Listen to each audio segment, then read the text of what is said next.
தசை உங்களுக்கு டல் பண்ணா அவயோகன்றதுனால அப்ப சந்திரன் பாபத்துவமா இருக்காரு. சந்திர தசை வரும் உங்களுக்கு வயசான காலத்துல, அப்போ நோய்வாய்ப்பட்டு அவதிப்படுவீங்க. வணக்கம், நான் உங்கள் விக்கி ப்ரோஸ். நமக்கு என்கிற ஞானத்தையும் வேத ஜோதிட ஞானத்தையும் ஆன்மீக ஞானத்தையும் வழங்கிய அனைத்து குருமார்களுக்கும் நன்றி என்றதே வேளையில் இது ஒரு ஜோதிட விளக்குடைய விருப்பம் உள்ளவர்கள் தொடர்ந்து பார்க்கலாம். நமது விக்கி ப்ரோஸ் அஸ்ட்ராலஜி சோசியல் மீடியாவை ஃபாலோ பண்ணியிருக்கக்கூடிய அனைத்து தோழர்களுக்கும் நமது நன்றிகள். ஒரு கேள்வி கேட்குறீங்க. வணக்கம் அண்ணா, ஐம் கும்ப லக்னம், Shani stay single in 12th house, மகரத்தில் இருக்காரு. I want to know Shani உச்சமோ நீச்சன் இன் மை ஜாதகம். கடகம் ராசி ஆயில் நட்சத்திரம் ப்ளீஸ். அம்மா, முதலுக்கே மோசம் பண்ற மாதிரியான கேள்வி கேட்குறீங்க. சனி மகரத்தில் இருந்தா ஆட்சி பெற்றிருக்கிறாரு, சனி கும்பத்தில் இருந்தா ஆட்சியா இருக்கிறாரு, தன்னுடைய வீட்டில் இருக்காரு. சனி துலாத்துல இருந்தா உச்சமா இருக்கிறாரு, சனி மேஷத்துல இருந்தாரா நீச்சமா இருக்கிறாரு. இப்படிதாமா ஜோதிடம். இதுல என்ன தெரியுங்களா, கும்ப லக்னமாகி சனி 12ஆம் இடத்துல மறைந்தால், தன்னுடைய வீட்டுல ஆட்சியாக மறைந்தால் அட்டகாசமான நல்ல தன்மை, தனித்துவமாக செவ்வாய் ராகுவோட தொடர்பு இல்லாம, சூரியனுடைய அமாவாசை சந்திரனுடைய தொடர்பு இல்லாம, கும்ப லக்னத்துக்கு 12ஆம் இடத்தில் சனி இருப்பது மிகப்பெரிய நல்ல விஷயங்க. அதுக்கப்புறம் லக்னத்தினுடைய தன்மைக்கு ஏற்ற மாதிரியான அமைப்பு. ஏன்னா சனி மறையணும். பாபர்கள் நட்பு ஸ்தானத்துல மறையக்கூடிய அமைப்புகள், மறைந்து ஸ்தான பலம் அடையக்கூடிய தன்மைகள் எல்லாம் பெரிய விஷயம். மகரத்தில் சனி இருக்கும் பொழுது தன்னுடைய இந்த வீட்டுல இருப்பாரு, அவரு சர வீட்டுல இருப்பாரு. அப்ப ஸ்திர வீட்டு சனிக்கும் சர வீட்டு சனிக்கும் வித்தியாசம் இருக்கா? கண்டிப்பா இருக்கு, கண்டிப்பா இருக்கு.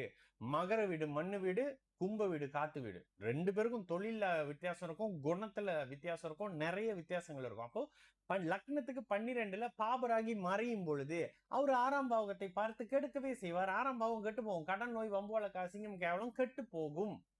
பெரிய நல்ல விஷயம் தானே.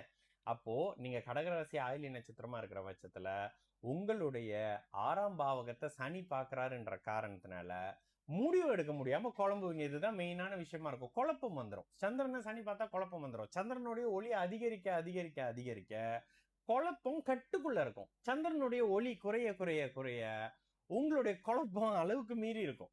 முடிவு எடுக்க முடியாம கஷ்டப்படுவீங்க. முடிவு எடுக்கிறன்ற பேர்ல பக்கத்துல இருக்கிறவங்களையும் சேர்த்து குழப்பி விட்டு ஏன்டா போய் பேசணுன்ற மாதிரி ஆக்கி விட்டுருவீங்க.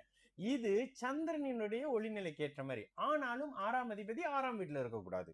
எத்தனை விதமான விஷயம் பாருங்க. இப்படி இருக்கக்கூடாது, அப்படி இருக்கக்கூடாது, அப்படி இருக்கக்கூடாது, இப்படி இருக்கக்கூடாது. என்னங்க குழப்புறீங்க?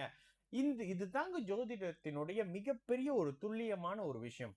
இப்போ ஓகே, கடகராசி ஆயில்ய நட்சத்திரத்துல பிறக்குறீங்க அப்படின்னா நீங்க புதனுடைய தசையில பிறக்க போறீங்க. அப்போ புதன் தசையில பிறக்குறீங்கன்றப்போ உங்களுக்கு புதன் தசை, கேது தசை, சுக்கர தசை, சூரிய தசைன்னு வரும்.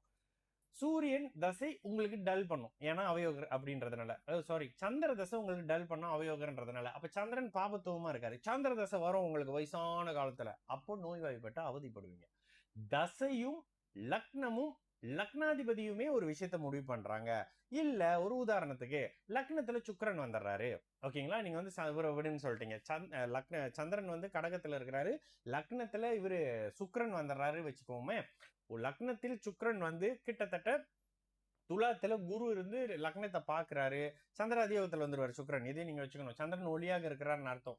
கடகத்துல சந்திரன் இருந்து ஆப்போசிட்ல இவர் இருக்கிறாருன்னா அது ஒளி பொருந்திய நிலைன்னு தான் அர்த்தம். இந்த இடத்துல மிகப்பெரிய யோக ஜாதகம்னு வருவீங்க. ஏனென்றால் லக்னம் லக்னாதிபதி சுபத்துவம்ன்ற கணக்கிலே வரும். லக்னம் லக்னாதிபதி பாபத்துவமாக இருந்து அவயோக திசை நடக்கும் போதுதான் பிரச்சனைகள் வில்லங்கங்கள் ஆரம்பிக்கும். ஓகேங்களா? அப்போ உங்க ஜாதகத்துல சனி நீச்சமும் இல்ல உச்சமும் இல்ல, அவருடைய சர வீட்டுல பலமா மறைஞ்சு நல்ல நிலையில இருக்கிறார். சரிங்களா? நான் உங்களுக்கு ப்ரோஸ், நல்லது நடக்கும், எல்லோரும் நல்லா இருப்போம். வணக்கம்.